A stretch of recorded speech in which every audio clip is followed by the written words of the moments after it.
Good morning, everyone. Yeah, price effect and indifference curve analysis arises when the consumer become either better off or worse off because price change is not compensated by income change. So price change is not compensated by the income change.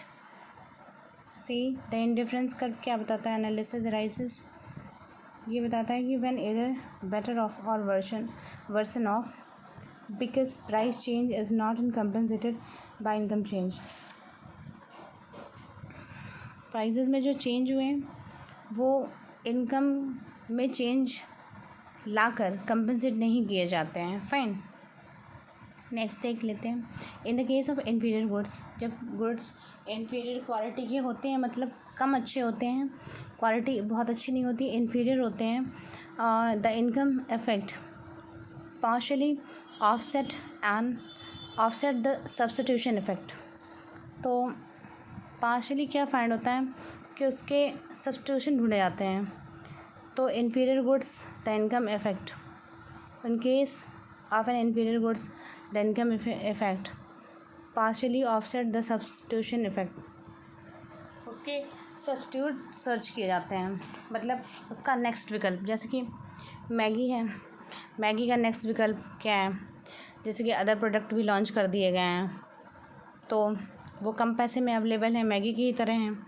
अब जो रामदेव की पतंजलि की Maggi आ रही है, उसका wrapper आप देखिए, वो भी मैगी की तरह येलो आने लगी. पहले वो रेड या अन्य कलर की आती थी. मसाला भी उसका एकदम चेंज होता था, बिल्कुल अलग. लेकिन अब मसाला भी मैगी से बिल्कुल मैच करने लगा है. तो क्योंकि मैगी का एक ऐसा टेस्ट है, इसको लोग भुला नहीं पा रहे हैं. ये सब कुछ जानने के बाद भी कि उसमें लड़ होता है, कुछ दिन के लिए विवाद उठा, उसके बाद विवाद बंद हो गया, फिर से लोगों का इंक्लाइंड हुए मैगी की ही तरफ, उसी प्रोडक्ट की ओर, उसी स्वाद की ओर. जबकि ऐसा तक भी खूब प्रचार किया गया कि इसमें सूअर की चर्बी पड़ी होती है. बहुत तरह के इशू आए, अराइज़ हुए, लेकिन इन सब के बावजूद भी लोग एक ऐसा प्रोडक्ट जिसकी ब्रांड बहुत फेमस है और लोग फिर उसी ब्रांड पर लौट आए. तो अंतोगत्वा हम चेंज क्या देख रहे हैं? चेंज हम ये देख रहे हैं कि रामदेव की जो मैगी आ रही है, रेड कलर की आ रही है, और इसके अलावा भी अन्य जो पैकेट्स बनाए जा रहे हैं वो भी अब येलो में डिफ़ाइन हो गए हैं, मैगी लिख कर ही. मतलब रैपर चेंज है, कंपनी चेंज है, प्रोडक्ट्स चेंज है, प्रोडक्ट्स की क्वालिटी डिफ़र कर रही है, डिफरेंशिएशन है. उसके बावजूद भी एक ऐसा लुक जो मैगी जैसा ही टेस्ट दे, तो अन्य कंपनियां भी अपने प्रोडक्ट को उसी साइज़, प्राइस और उससे बेहतर विकल्प के रूप में इम्प्लीमेंट कर रही हैं मार्केट में, और काफ़ी हद तक सक्सेसफुल भी हैं. क्योंकि जिनकी पॉकेट अलाउ नहीं कर रही है 15 रुपये की मैगी ख़रीदना, वो 10 रुपये में भी काम चला ले रहे हैं, तो उनका सब्स्टिट्यूट उन्हें मिल रहा है.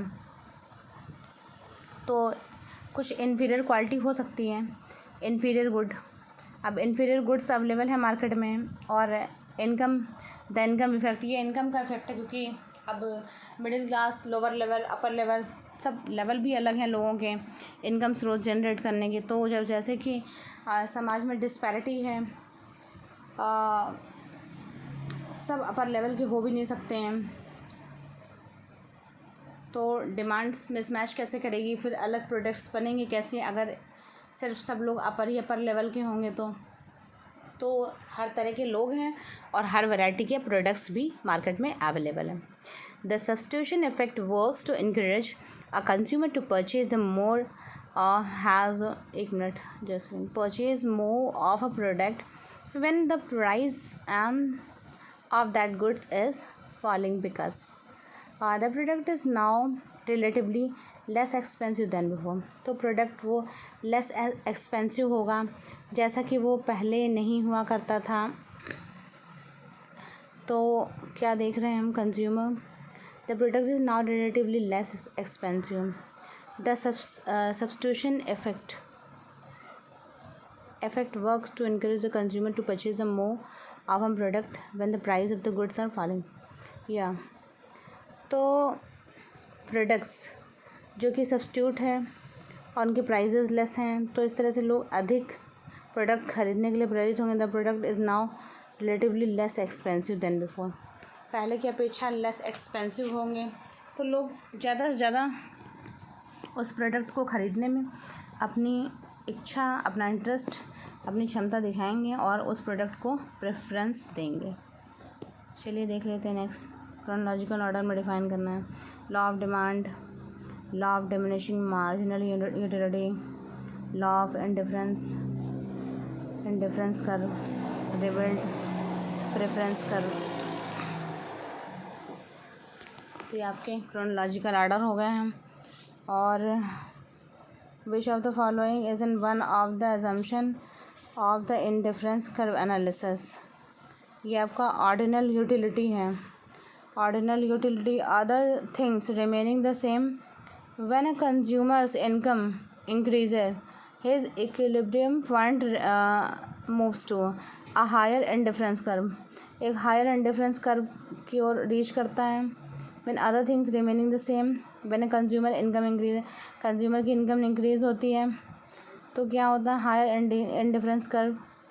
इनकम इंक्रीज होगी तो जाहिर सी बात है कि वो नए नए प्रोडक्ट्स को ख़रीदेगा और हायर इंडिफरेंस कर्व बनेगा, क्योंकि इनकम इंक्रीज़ हो रही तो अब वो नई नई चीज़ों को ख़रीदने को प्रेफरेंस देगा और उस प्रेफरेंस में वो नए प्रोडक्ट्स को ट्राई करेगा और मार्केट में बूम आने की संभावना हो जाएगी।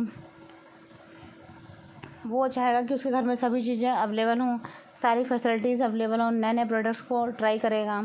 अगर फ़िल्टर पुराना हो गया तो नया फ़िल्टर लाया, फ्रिज पुराना हो गया तो नया फ्रिज लेगा, वॉशिंग मशीन पुरानी है तो वॉशिंग मशीन भी नहीं ले लेगा क्योंकि इनकम बढ़ गई है उसकी।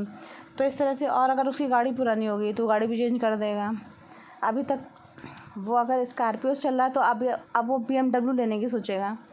तो इस तरह से, जिस तरह से उसका इनकम इंक्रीज़ हो रहा है तो नए नए अच्छे अच्छे प्रोडक्ट्स और हाई लेवल के, वो मिडिल लेवल से जाकर हायर लेवल में एंट्री मारने की कोशिश कर रहा है।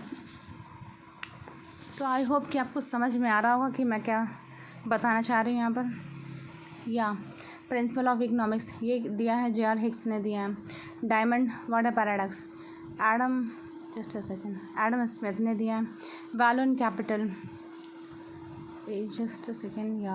एशियन ड्रामा गुनर मायड्रल ने दिया है। और value and capital Adam Smith ने दिया है। Theory principle of economics J.R. Hicks ने दी है। Value and capital Adam Smith. Language of economics, एक जस्ट अ सेकेंड देख लेते हैं। 3-1 दिया तो है यार, 5 का 2 है या 5 का 2। लैंग्वेज ऑफ इकोनॉमिक्स इसका क्या आ रहा है, 2। जे की गैलब्रेथ तो 5। या लैंग्वेज ऑफ इकोनॉमिक्स जे की गैलब्रेथ। फोर्थ का फर्स्ट है गुनर। एशियन ड्रामा गुनर माइड्रल या फोर्थ का 1 है। और थर्ड का फोर्थ है या value and capital J.R. Hicks, ये आपके वैल्यू एंड कैपिटल के हैं। और बी का 5 है। बहुत कंफ्यूजिंग है यार। B Adam Smith, diamond water paradox Adam Smith है। और फर्स्ट का 3rd है या principle of economics Alfred Marshall हैं। प्रिंसिपल ऑफ इकोनॉमिक्स के हैं एल्फ्रेड मार्शल। तो आई होप आपको समझ में आ रहा होगा। Px/Py is equal to MU small m। ये क्या कह रहा है, once a person has spent his entire income he would have maximized his total pleasure from it only if the satisfaction gained and from the last item of each of the commodity bought was same. Thank you.